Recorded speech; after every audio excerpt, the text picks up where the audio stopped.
miscarriage ní èdè Yorùbá òun la mọ̀ sí àkànrò.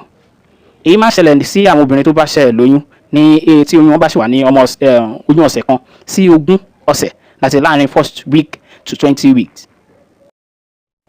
Tá bá wá ní ká wo àwọn nǹkan tí ó lè fà á, èyí àkọ́kọ́ ni pé bóyá tí a bá rí nínú mọ̀lẹ́bí obìnrin yẹn tó bá ti ní chromosomal abnormality tẹ́lẹ̀, ìyẹn túmọ̀ sí pé tí ọlẹ̀ inú ẹ̀ tó ti ń tẹ́ pé ọlẹ̀ irú àwọn obìnrin àbí nínú mọ̀lẹ́bí wọn tẹ́ pé a rí obìnrin kan tẹ́ pé bóyá ó máa ní wàhálà nínú ọlẹ̀ inú ẹ̀ pé bóyá tó bá lóyún oyún má tètè bàjẹ́ wọn lára, ó ṣeé ṣe kí irú obìnrin tó bá ti lé yẹn náà wá kóun náà ní irú miscarriage. Ohun kan mìíràn tó tún lè fà á ta lè pè ní ẹlẹ́ẹ̀kejì ni hormonal imbalance. Ó ti yé tẹ́lẹ̀ tí tóbìnrin yẹn bá ní low progesterone ní ara tàbí tó ní thyroid issues, ó lè fà á kó máa ní miscarriage. Èyí ẹlẹ́ẹ̀kẹta ni tí obìnrin bá ní problem nínú womb ẹ̀, nínú uterus ẹ̀, nínú uterus cavity tó jẹ́ tà lè pè ní uterus cavities problem. Ó ti yé tó bá pé uterus ẹ̀ obìnrin yẹn tàbí pé ilé ọmọ obìnrin yẹn tó bá pé ó fẹ́lẹ́ tó weak, ó ti yé tó fẹ́lẹ́ tàbí tí ò wà normal bóyá kó ló wà normal, irú obìnrin bẹ́ẹ̀ lè máa ní miscarriage. Nǹkan mìíràn tó tún lè fà á tá a lè pè gẹ́gẹ́ bí ẹlẹ́ẹ̀kẹrin ni infection. A máa sọ nípa infection yìí, infection ní kọ́kọ́, malaria náà tún máa fà á, àtàwọn bacterial infection yẹn, àwọn yẹn náà tún máa fà á kí obìnrin máa ní miscarriage. Another thing tó tún lè fà á ni kí obìnrin tó bá pé bóyá ó ti ń la àwọn àlàkọjá kan kọjá tó yẹ pé bóyá ó ti ń wà traumatized, ó ti ń trauma tún máa ń fà á, trauma injury ìyẹn náà tún máa ń fà á. Yàtọ̀ sí yẹn, irú ìgbésí ayé téèyàn náà ń gbé tún máa ń fà á, tó bá pé bóyá ìgbésí ayé ká mu sìgá, ká mu caffeine àti àwọn kan bẹ́ẹ̀ náà lè fà á, àbí àìkí jẹun déédéé ìyẹn náà tún máa fà á. Ó ti yé àbí pé oúnjẹ tá à ń jẹ tí ó yẹ pé bóyá ó jẹ́ poor diet tí ó yẹ pé kò ń ṣe oúnjẹ aṣara lóore, irú ilé náà tún máa fà kí obìnrin ní miscarriage. Wàyí ò tá bá wá sọ̀rọ̀ nípa àwọn oògùn tá a lè lò láti fi jẹ́ kí oyún kó dúró lára, kí irú aláboyún bẹ́ẹ̀ má máa ní pàdánù oyún ẹ̀ ní gbogbo ìgbà. Lóòótọ́ onírúurú ọ̀nà ni Yorùbá ń gbà láti dènà miscarriage yìí, àmọ́ àwọn ọ̀nà tí ó sàn tó tọ́ dáadáa tó yẹ ká máa gbà, àwọn yìí ni màá ṣàlàyé nínú fídíò yìí.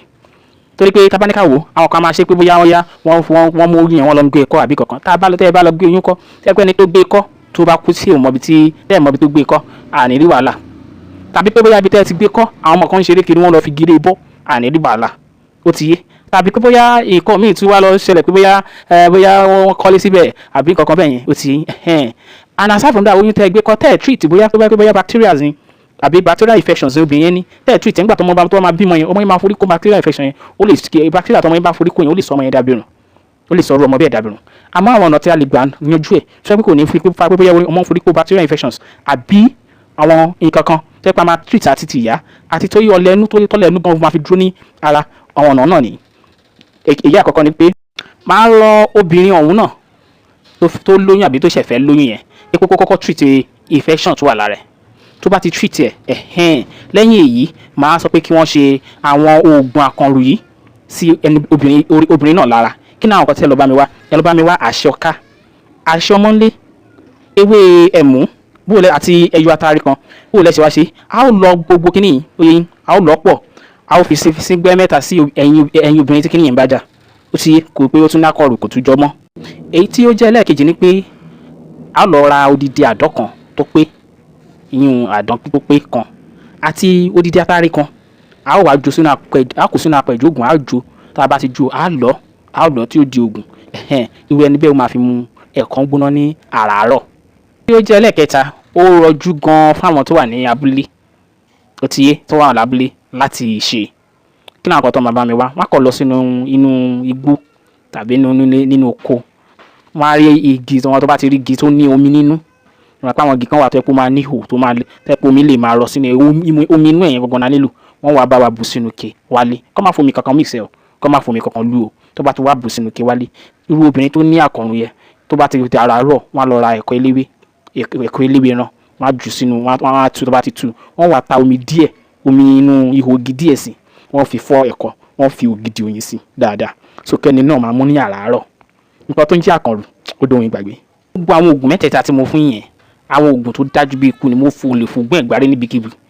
ó dájú gidi, tó ṣiṣẹ́ fún àkànrò gidi, tó ṣiṣẹ́ fún miscarriage gidi. Ẹ ṣeun tí ẹ bá mi like, tẹ́ ẹ bá mi share, tẹ́ ẹ bá mi love, tẹ́ ẹ follow wa pẹ̀lú gbogbo àwọn videos mi. Ẹ ṣe gan, tẹ́ ẹ bá mi share àwọn videos fún àwọn tó nílò ẹ̀. Àìnífàìsàn ló gbà.